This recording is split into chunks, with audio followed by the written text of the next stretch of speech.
Hey everyone, Hurricane Liz here with another Professor's podcast. And with me as always, Howie Ty, the man, the myth, the legend.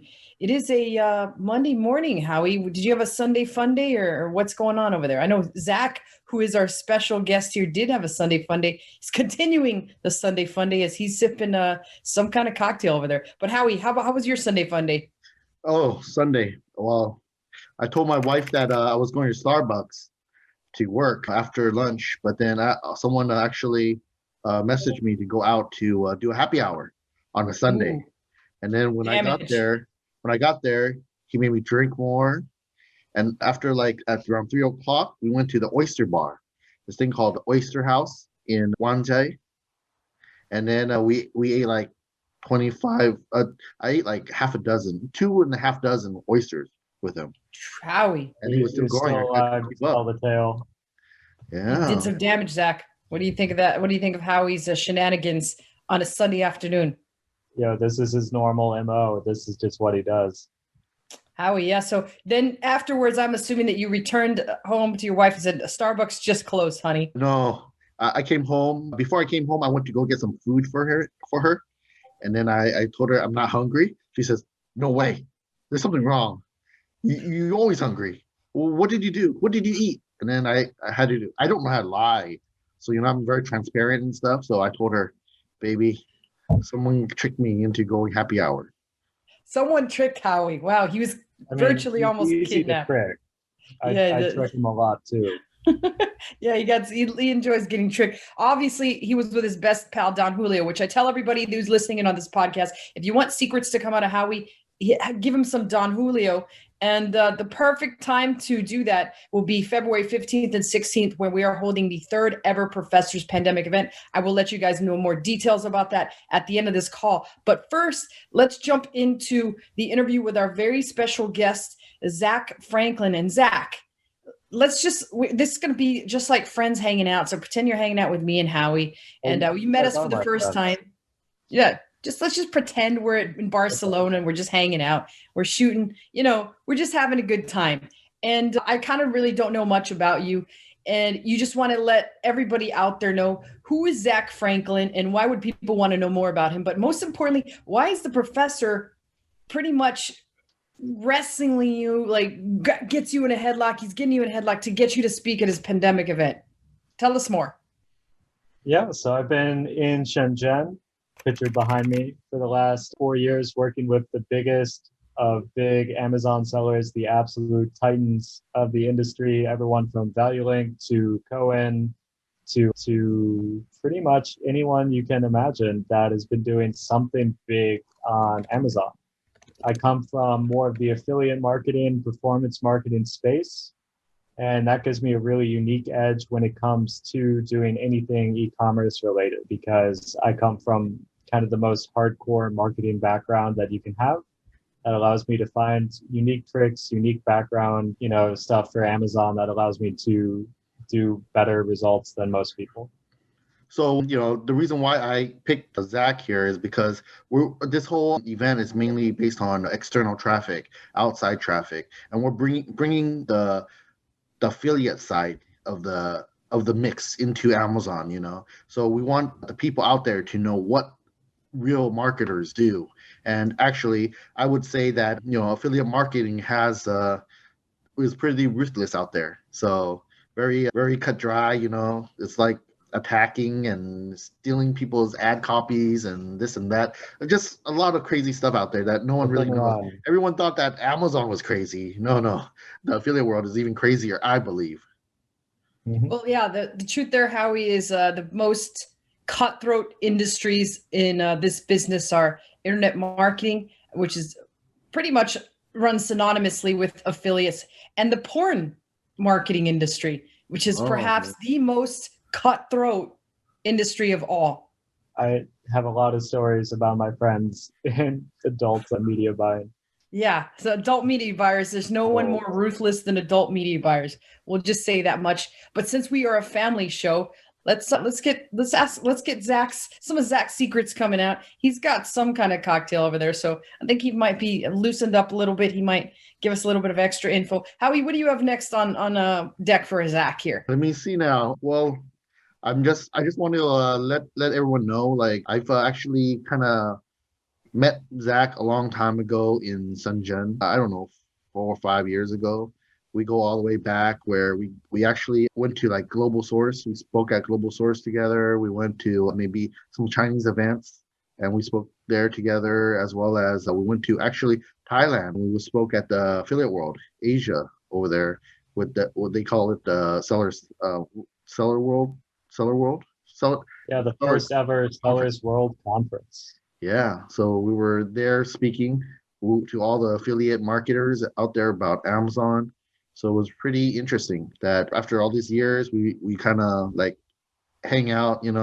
Before I came over here to Hong Kong getting trapped, I was actually in Thailand at his hotel, not the hotel. Passion on my couch. I was sleeping on his Not couch. surprised, Zach. Not surprised. I was sleeping on his couch. I was like trying to almost like refugee trying to leave Thailand before it closes or something like that.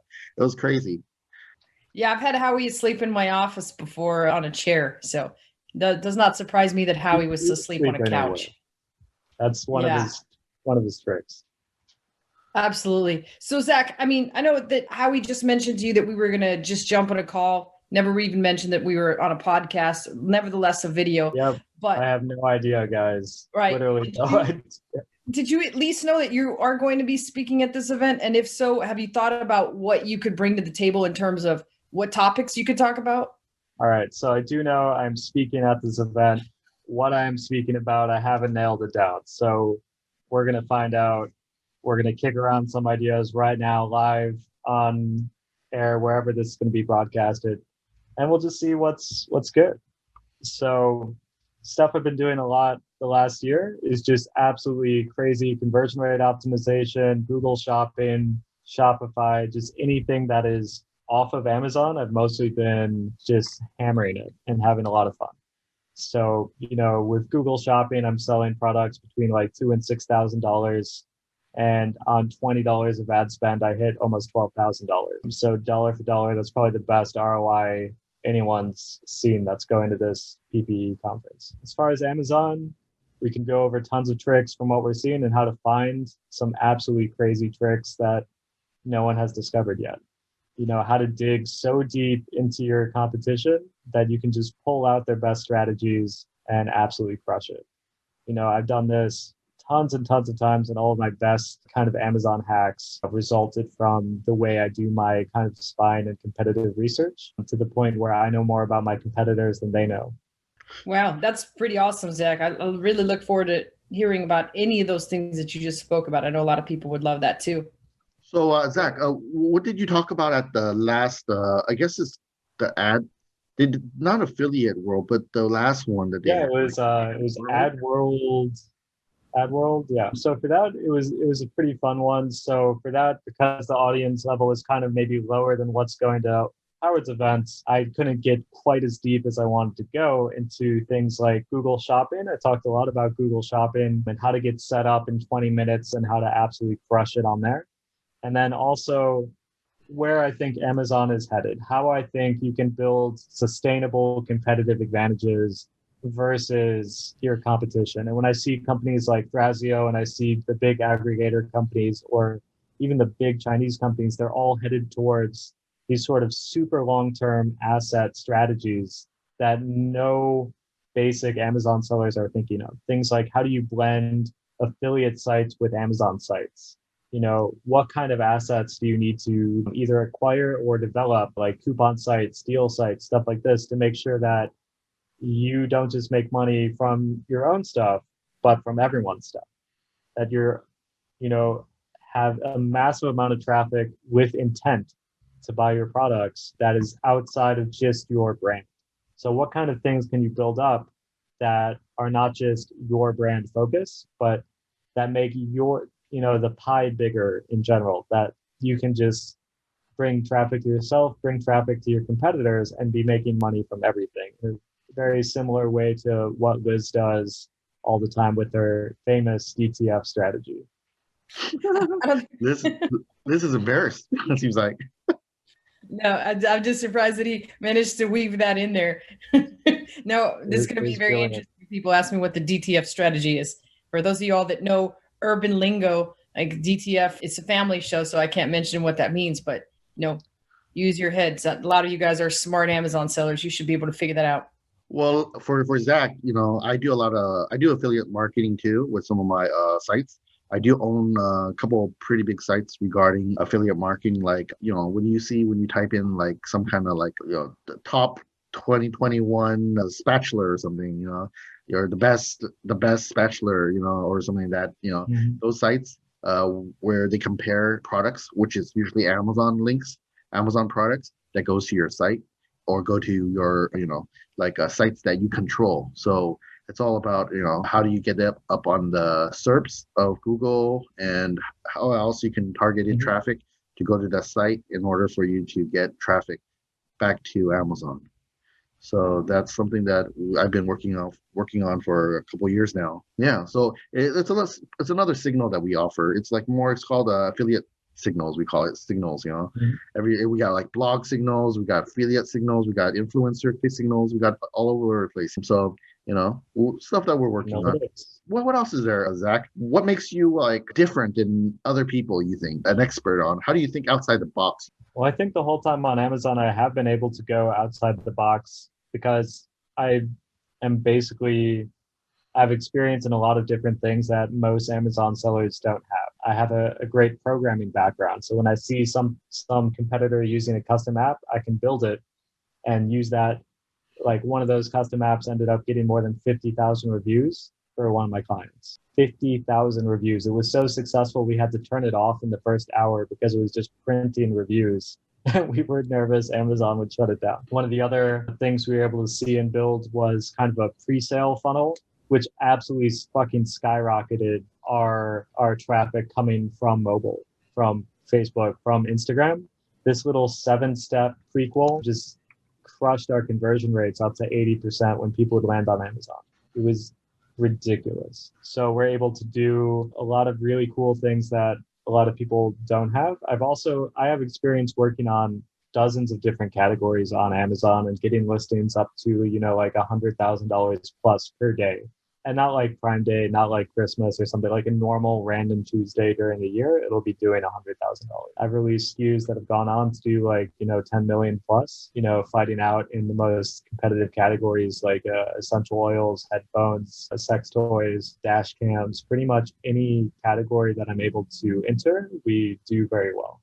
So I'm able to pull a lot of knowledge from different categories and put them into new categories. You might see a product image somewhere that's no one is using in your category. You take that, you put it in there, and you're able to absolutely crush it. So by having a wider lens on Amazon and seeing more stuff, you're able to crush some of these either super competitive categories or even not very competitive categories. You can come in with lessons you learn from all over Amazon and all over the internet, like Kickstarter, Shopify, and even the big brands. So that's the reason why I actually brought you in to our event, the show, because a lot of people, they don't really know what to ask about you in order, like related to Amazon and affiliate side. I just, like I have a friend, you probably know Ivan, right? Yeah, he's also in the affiliate side. He started out with the affiliate side, then went to Amazon. Or we have Craig Roman. He actually is the same thing, affiliate or, internet marketing side, and then comes over to Amazon. All the people that I know that are from affiliate side going into Amazon side really crushes it because they kind of think outside the box. They're trained to think outside the box.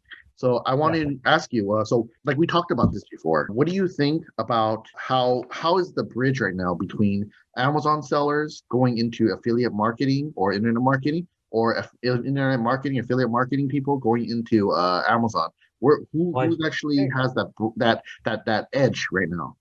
Well, I think this is absolutely like a huge point. Like, I'm on Clubhouse, I'm listening to what people are talking about with a lot of the iOS 14 changes for Facebook.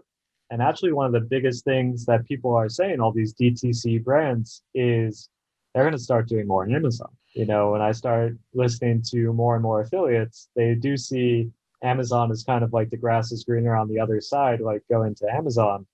But I think that they're incredibly well positioned to do so. They have cash, they know how to drive traffic, they know stuff. all they don't know is exactly how to make things work on Amazon. But they're getting better and better and better at doing that. And affiliate marketing and Amazon are blending in some really interesting ways. And you see a lot of people from the affiliate space come into Amazon and just clean up. So I really actually think that it's kind of scary for the Amazon people who are not actually gaming or increasing their game, because affiliate marketers that I know of is really knowledgeable of how to send traffic to pages. So if they could send traffic or outside traffic to Amazon pages, that's just like like money, printing money. But I get more and more excited about this because I love seeing people try new things on Amazon. I'm used to a level of competition that maybe doesn't do everything that they could be doing. So I'm not learning as much as when I see some of these affiliate brands come into Amazon and see how they're doing things. And I get a lot of inspiration and a lot of creative ideas from watching some of these affiliates try Amazon, because they're doing things that normal Amazon sellers just don't do. It's correct. It is hard for someone new to come in. I feel like after they kind of get the hang of it, they're gonna lead the edge, as well as their affiliate marketers or these new software will come out of nowhere sooner or later. When affiliate marketers or these internet marketers come in, all these like software keeps on popping up for Amazon.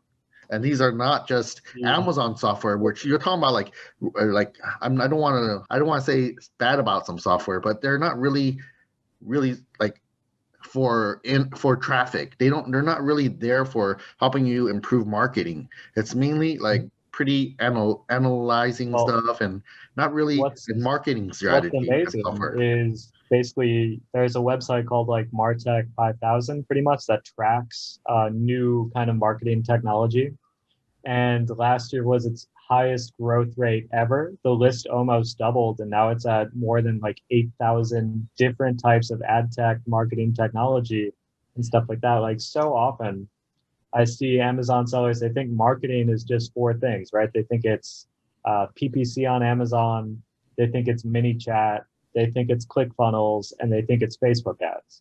They don't go outside of those four things to the other like 8,000 plus different types of technology that they could be using for better results.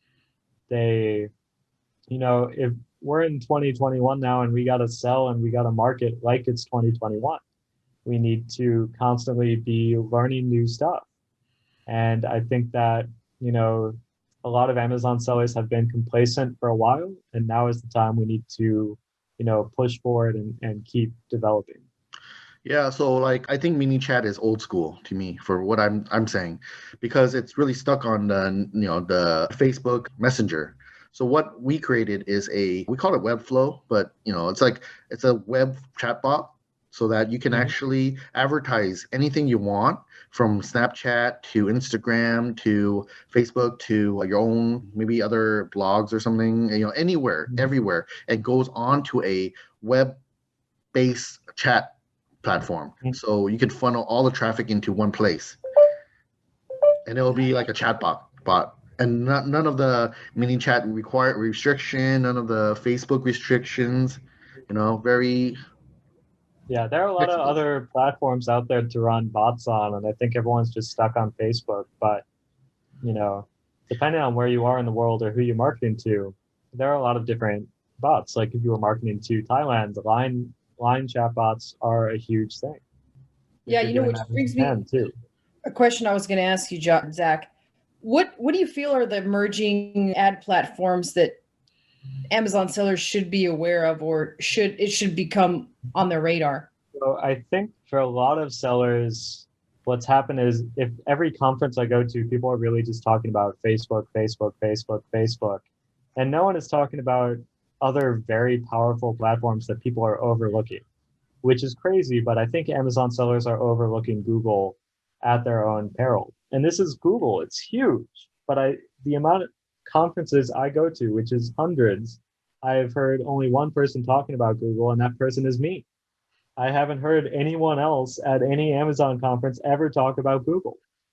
But, we, as Amazon sellers, I think Amazon sellers should start with platforms that are very familiar to what they're already using, which is search-based PPC, because the intent is very high and you can sell the type of boring products that most Amazon sellers are doing.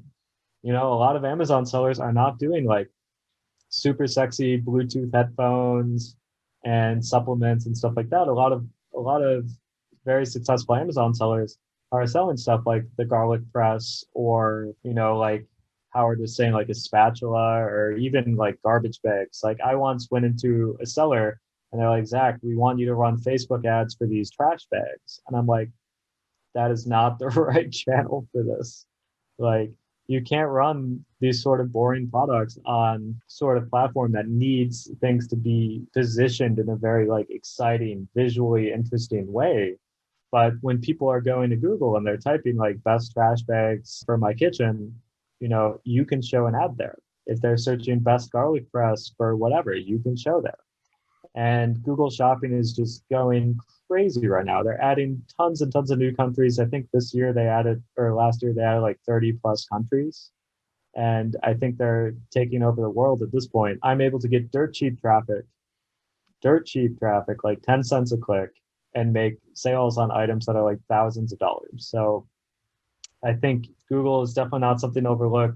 Bing shopping, depending on what age and demographic your customers usually are, I think Bing is actually pretty good. It's lower volume, but it's very similar, and you can actually import campaigns from Google to Bing. As far as other ad networks, maybe working more directly with publishers, or building your own sources of traffic and websites that are not just on Facebook. I would in general run away from Facebook right now, just because I'm seeing everyone I know get ads banned constantly right now. And just in general, you want something you can have an idea what the performance is going to be.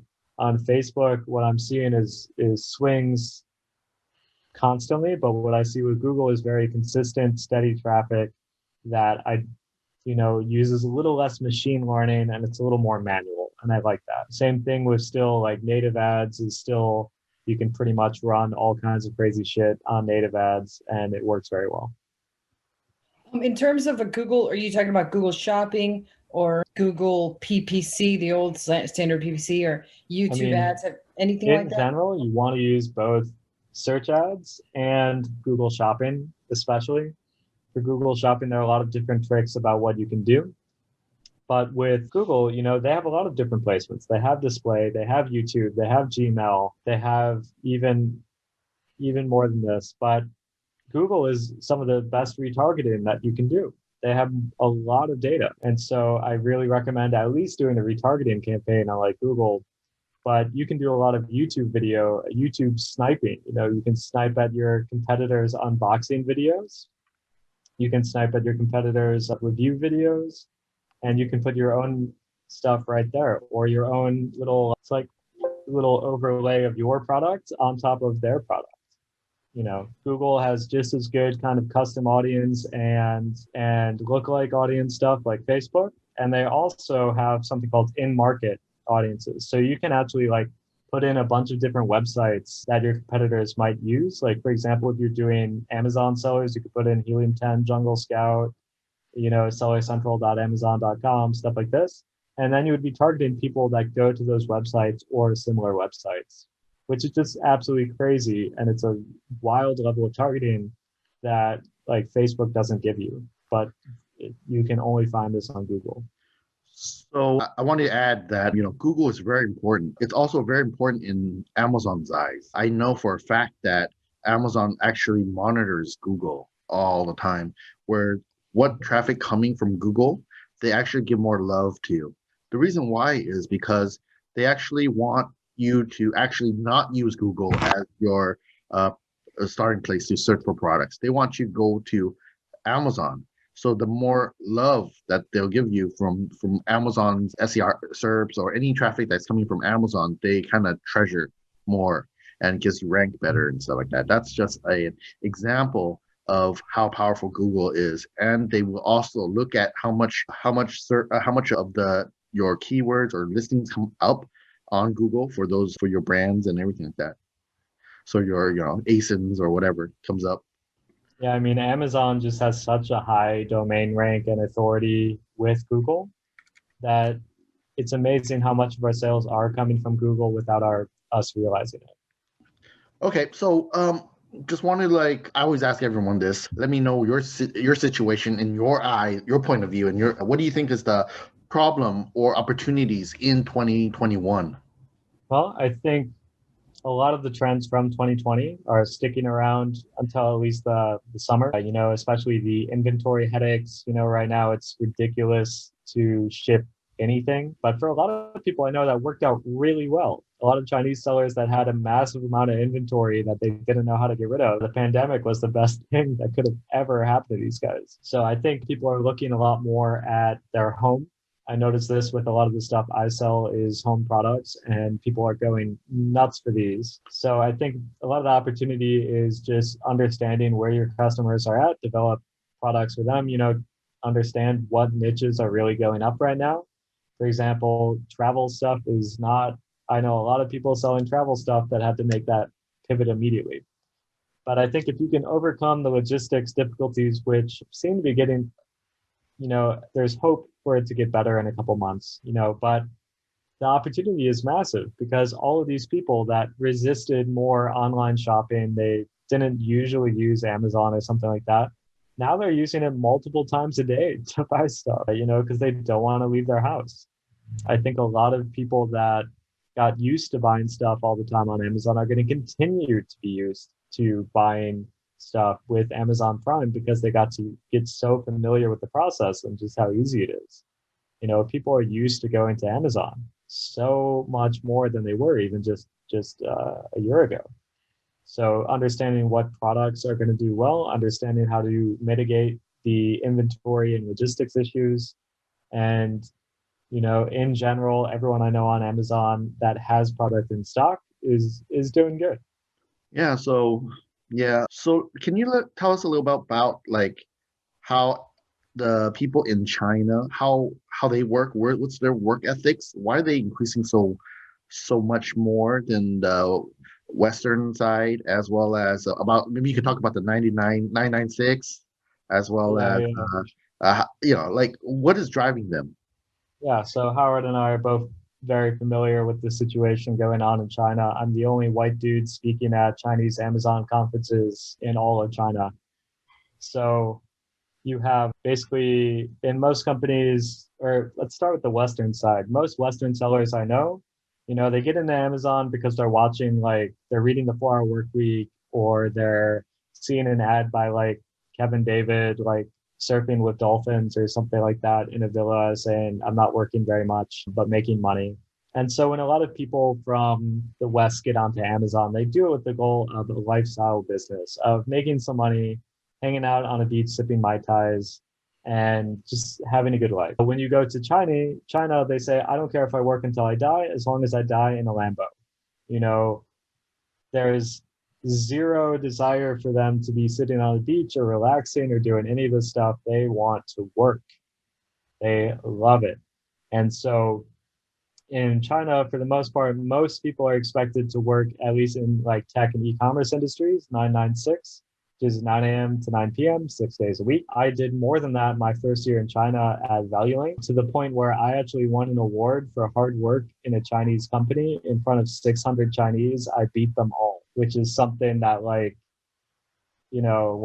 just unbelievable. And just to walk up on stage and see 600 Chinese faces like crushed that they didn't win this and a white dude did was just ridiculous. But expect if you're working in Shenzhen to get calls at like midnight or 1 a.m. from your friend that's like, yo, I have a crazy Amazon idea at 1 a.m. in the morning, and you're like, okay, let's do it now. And at 2 in the morning, you're there like working on it. It's crazy, but it's amazing to be in an area where so many people are so focused on that same thing, especially in Shenzhen, where the entire city was basically designed as the Chinese experiment for capitalism, for the one place Chinese can go to get rich, to where it was the only place they could buy bread with their own money or open their own company or do all this stuff. And because of that, that's why Shenzhen is growing faster than almost any other city on the planet. 40 years ago it was a rice village, and now it's this behind me. I every second I'm in that city, I feel just inspired to do better things. I've been in Bangkok for the last year. I haven't really been doing as much work as I would usually be doing. But the second I go to Shenzhen, I feel that energy. I feel that, drive and motivation. Yeah, because it was recently like on like I guess Marketplace Pulse was saying 75% of new sellers are Amazon are from China compared to like a year before, which is 49%. So we see Yeah, the I massive wonder number how many of those are like multiple accounts versus like, actual new business activity. Yeah, I don't know how they track it, but yeah, it's like they actually do work really hard compared to like the Western side, and it's like kind of like a New York style where everyone's fast paced and stuff like that. But in Shenzhen, that's how it works for the Yeah, Chinese. I mean, that's like the default. I remember going from Shenzhen to Thailand, and for 3 weeks, I was infuriated with all kinds of stuff, right? I would walk out of the airport and there were not 800 taxis waiting for me. And I'm like, what the fuck is this? And I went to go set up my internet, and they're like, oh, yeah, in 2 weeks, we can go and set it up. And I'm like, no, that's not going to work. It needs to be in 20 minutes, like just being used to like that Shenzhen where everything is just instantaneous. If you want to see your supplier, you can take a taxi, or sometimes they'll go take a taxi to you. I think Chris Davey has the story of he was working at a company in China. Someone walked up to him, hey, do you think this product would be good? He's like, yeah, I don't know. He went to the bathroom, he came back, and they're like, oh, the supplier will be here in 20 minutes, so let's go. And in America, you just don't have that kind of thing. And in Shenzhen, imagine like you want to deal with Payoneer, or you want to deal with World First, or like any of these software companies for Amazon. In America, you will just call them or email them. And in China, they will go to your office in 20 minutes and give you a presentation and cut you a better deal. So there's a lot more kind of community and sense of also like urgency. When you are in very high levels in Chinese companies, you realize they don't care as much about anything except time. They're always talking about how much time things will be and how to do things faster and faster and faster. They don't care at all about efficiency. It's just, can we do this right now? In ValueLink, whenever Jerry, the CEO, would say to do something, 1 minute later, it's being worked on by somebody. Even there's no discussion about, is this a good idea? Should we do it? Doing the idea is how they come up with the testing. That's how they know, is it good or not. And just living in Shenzhen for a while allowed me to, before I was in Shenzhen, I had a lot of maybe analysis paralysis, or just really not taking as much action. And immediately in Shenzhen, that part of me just disappeared. I think of something, I'm immediately doing it. And I think that's something we all should be doing. Well, that kind of says something about me too, because when I got in Hong Kong, I didn't have that drive to work as hard as if I was in Shenzhen. I would be like working so much harder and so much faster. But in Hong Kong, I guess I'm not with the Shenzhen crew or something like that. That I'm like a little slower in working. So even with my podcast, everyone I talk to that left Shenzhen has the same thing to say. I don't know how Liz does it. Things just happen for me, Zach. What can I say? Like recently, Elon Musk, he says he told everyone, hey, on a Sunday, 1 a.m. in the Sunday, to come as an urgent meeting. Everyone went on the meeting call and everything. That was crazy. And the topic was saying, why aren't you guys hitting the goal? And someone says, oh, we don't have enough people to work 24/7. Because, Elon Musk says, hey, no one's going to change the world in 40 hours a week. So they have to work like so super hard. And the next day they like hired like 300 more people for the SpaceX. It's really true. If you're working just 40 hours a week on your business, there's the joke that goes like, oh, I remember my first part-time job. Of course we're working to be free, but at the same time, like we do need to put in a lot of the work at first, or, make sure the work is getting done. how I used to do it in Shenzhen is I would work every day from when I would wake up to when I fall asleep for like 3 months at a time. And then for like 2 weeks, I would do some absolutely just crazy shit. Like I would like spin the globe, put my finger down and be like, all right, I'm flying to Japan, doing crazy shit, just dropping thousands of dollars every day in Osaka and just like drinking until noon every day until I'm like, I'm sick of this. I need to work. Like just super hungover, like just let me work. And then I I would just usually fly do that on the back. weekend, Zach. What's a weekend? Yeah. Yeah, I've been I in do it on the Thailand. I've been taking a break for a year, but back in Shenzhen, I didn't want to take breaks.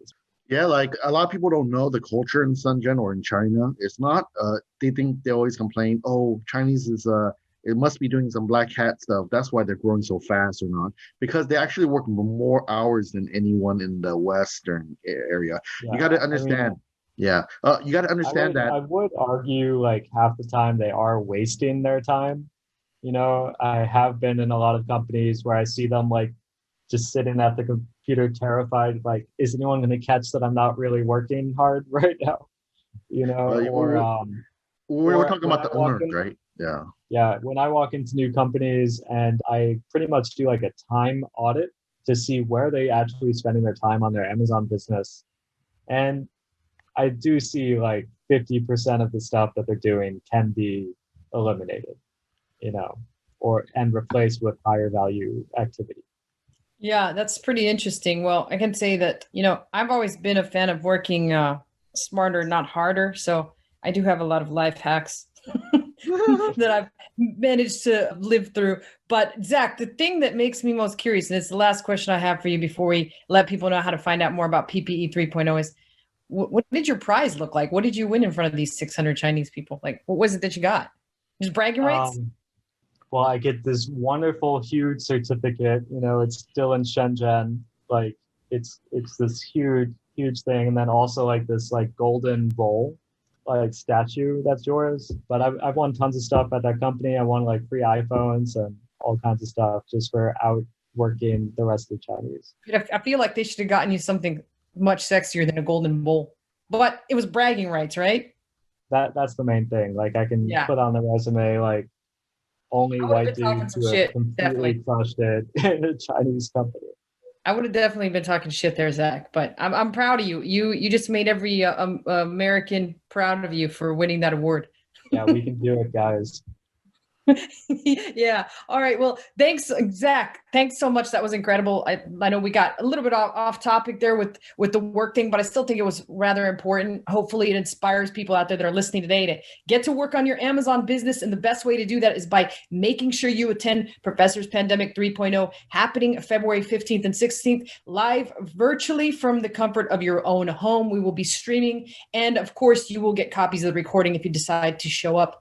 If you don't, no worries. You got copies of the recording. So it's all up to you what you want to do. But I will say this much, that for a very limited time, we do have a 50% early bird pricing, which means you get 50% off. You pay the same amount that people that have attended previous masterminds get, as that is the lifetime price, 50% off once you are in the brotherhood of the most elite Amazon sellers. And this year, we can finally call it a sisterhood, Howie. We have our first ever female speaker. And by no means did you go light on this one, as this one is a pretty big seller that is scaling very fast. In fact, she attended one of our live events in Las Vegas where she was able to literally pick the brains of a $600 to $700 million a year Chinese seller.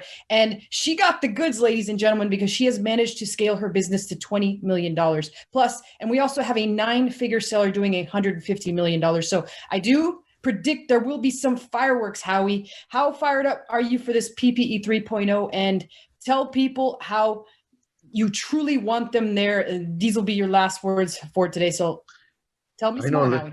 I know, Liz. I've been speaking a lot today. So yeah, like I'm really pretty happy. And because this is going to be our first PPE event where there's going to be a speaker that's over nine figures. So 9-figure, $150 million seller coming in and teaching you, schooling you on the art of Amazon. You guys, if you guys don't listen or learn from other people, then it's you're just wasting a lot of time and money figuring it yourself. So why don't you just spend a little time, spend a little resources, and try to learn from the best. That's it. Right, absolutely. So I'm looking forward to that. Zack will be among the 13 very talented speakers who are bringing you the goods, right? These are people that are on the forefront of Amazon. They are pioneering strategies, tactics, and as well as relationships, which is the whole purpose of this. So to join us, make sure you go to howardtai.com/PPE, the number 3, to find out more details, as well as how to get the 50% off early bird pricing. So other than that, we had a tremendous interview today. Thank you so much, Zack, for joining us. So on behalf of Howie and I, remember to find out more about PPE 3.0, head on over to howardtai.com/PPE3, PPE, the number 3. I always mess that up, Howie. It's howardtai.com/PPE3. I am You guys on it try now. to say that 15 straight times. It's pretty difficult.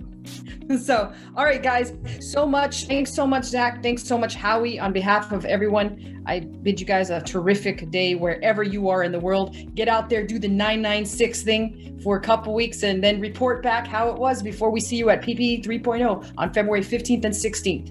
Take care.